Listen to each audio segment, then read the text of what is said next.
no tempo dos vice-reis.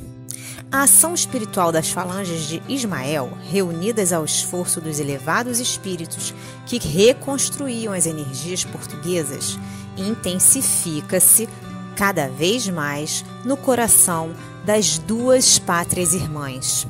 Pelo Tratado de Methuen, assinado em 1703, a Inglaterra, cujo poderio marítimo se consolidava depois dos grandes feitos das armadas de Portugal, da Espanha e da Holanda, passaria a amontoar o ouro do Brasil como principal fornecedora do primeiro e de suas colônias. No capítulo financeiro, o Brasil era, de fato, uma das suas fontes de riqueza, pois que todas as suas reservas se escoavam para o tesouro inglês. Uma sábia disposição do mundo invisível regulamentara a questão dessa forma, adotando essas providências para que a pátria do Evangelho fosse colocada a cavaleiro de novos choques de ambição nos seus territórios.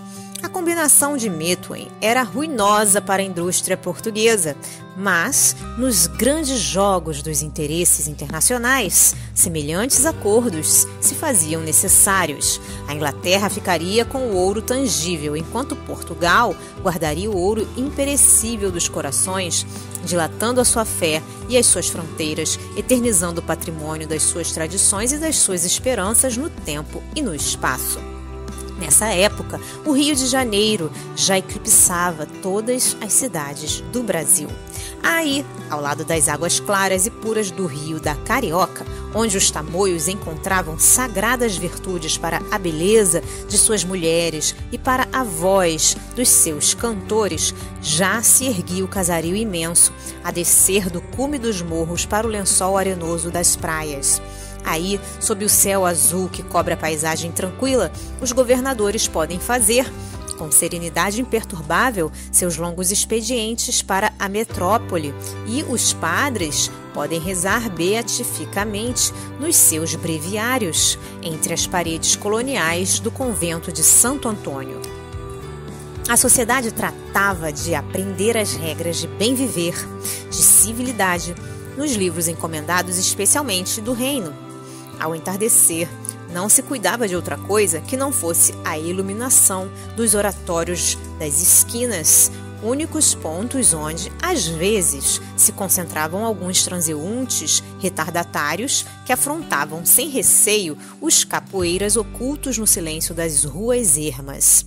De qualquer modo, porém, às 8 horas da noite, não se encontrava mais ninguém pelas vielas escuras, com exceção dos dias de grande gala, em que o governador comparecia pessoalmente às festas populares, tendo todo o cuidado de ir a esses folguedos de rua com os elementos precisos para a iluminação do caminho no regresso à casa. O Rio de então, como as demais cidades, não só do Brasil, mas também de Portugal, não primava pela higiene e pela limpeza. Os igarapés que conheci ainda em princípios deste século, em algumas pequenas cidades do norte brasileiro, onde se viam, em pleno dia, homens e crianças, acertando contas com a natureza, se localizavam então nos recantos mais afastados das ruas, em grandes valas, dentro das quais os pobres escravos depositavam, todas as tardes, o conteúdo mal cheiroso dos largos potes de barro carregados à cabeça. Alguns forasteiros ilustres que nos visitaram naquela época arquivaram tristes impressões do Brasil dos vice-reis, cheio dos mais espantosos quadros de imundície. Todavia, um dos espetáculos mais dolorosos e comovedores ofereciam-no os mercados de escravos, como o do Valongo, onde os miseráveis se amontoavam aos magotes, esperando o comprador, que lhes examinava os pulsos e os dentes, selecionando os mais fortes para os duros trabalhos das fazendas. Ali encontravam-se representantes dos negros de Guiné, de Cabinda e de Benguela, que eram separados dos pais e das mães, dos irmãos e dos filhos, nos sucessivos martirológios da raça negra, na qual os próprios padres de Portugal não viam irmãos em humanidade, mas os amaldiçoados descendentes de Caim. Até há pouco tempo podia-se ver na Luanda a cadeira de pedra do bispo, de onde um prelado português abençoava os navios negreiros, prontos para se fazerem ao mar largo, com a pesada carga de desgraçados cativos. A bênção religiosa visava conservá-los vivos até aos portos do destino, a fim de que os mais fartos lucros compensassem o trabalho dos hediondos mercadores. Estes últimos, no entanto, além da bênção, adotavam outras precauções, amontoando os desditosos africanos nos porões infectos, onde viajavam como animais ferozes, trancafiados na prisão, para que não vissem pela última vez os horizontes do berço ingrato em que haviam nascido, vacinando-se contra as dores supremas da desesperação que os arrastaria para os abismos do oceano. Ismael, com as suas hostes do mundo invisível, consegue harmonizar lentamente os interesses espirituais de quantos se haviam estabelecido na pátria do cruzeiro. Sob a sua inspiração, a igreja torna-se a protetora necessária da mentalidade infantil daquela época. Os templos da colônia abrem as portas para todos os infelizes e para todos os tristes. Os reineis organizam festanças periódicas, missas e procissões da fé, bem como folganças profanas, quais as da Cerração da Velha. Sob as vistas condescendentes da igreja, os mensageiros do espaço se fazem sentir mais fortemente junto dos senhores, amenizando a situação amargurada dos míseros cativos. Sob as suas influências indiretas, organizam-se correntes de filantropia do mais elevado alcance. Costumes fraternos surgem espontaneamente no seio da população de todas as cidades brasileiras. O hábito de apadrinhar os negros faltosos ou fugitivos nunca é desrespeitado pelo senhor. Reconhece-se o direito de propriedade aos escravos e o costume de ceder um dia ou dois aos trabalhos dos cativos é confirmado por lei em 1700. Alastra-se o precioso movimento das alforrias na pia batismal, onde, com um óbolo insignificante, são declarados livres os filhos dos escravos. As associações dos negros nas grandes cidades do país para a realização das suas festas de saudade das paisagens africanas são numerosas, com permissão de todas as autoridades. Os festejos originais do rei do Congo se levam a efeito com brilho às expensas dos senhores. A igreja no Brasil abre o seu culto a São Benedito e a Nossa Senhora do Rosário, tornando-se um refúgio de doce consolação para os pobres africanos.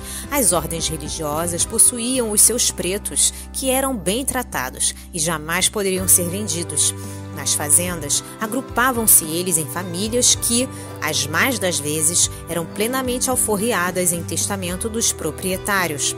Todos os hábitos em voga, na época, dão testemunho da liberdade brasileira, porquanto em nosso país nunca a emancipação foi impedida por lei, como em outras nações. A filantropia dos brasileiros cedo começou o movimento abolicionista e a prova da profunda assistência espiritual que acompanhava essas ações na pátria do Evangelho é que nunca teve o Brasil um código negro à maneira da França e da Inglaterra, e a verdade espiritual que paira acima das considerações de todos os historiadores é que Ismael preparou aqui a oficina da fraternidade, onde os negros incompreendidos vinham erguer a pátria da sua descendência.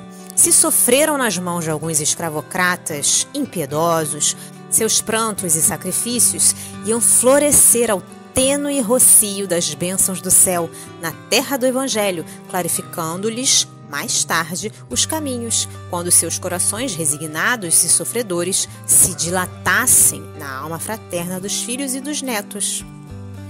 Se você gostou desta obra, colabore com a divulgação dos ensinamentos trazidos pelos benfeitores do plano espiritual. Adquira um bom livro espírita e ofereça-o de presente a alguém que ama. O livro espírita, além de divulgar os ensinamentos filosóficos, morais e científicos dos espíritos evoluídos, também auxilia no custeio de inúmeras obras de assistência social, escolas para crianças e jovens carentes, etc.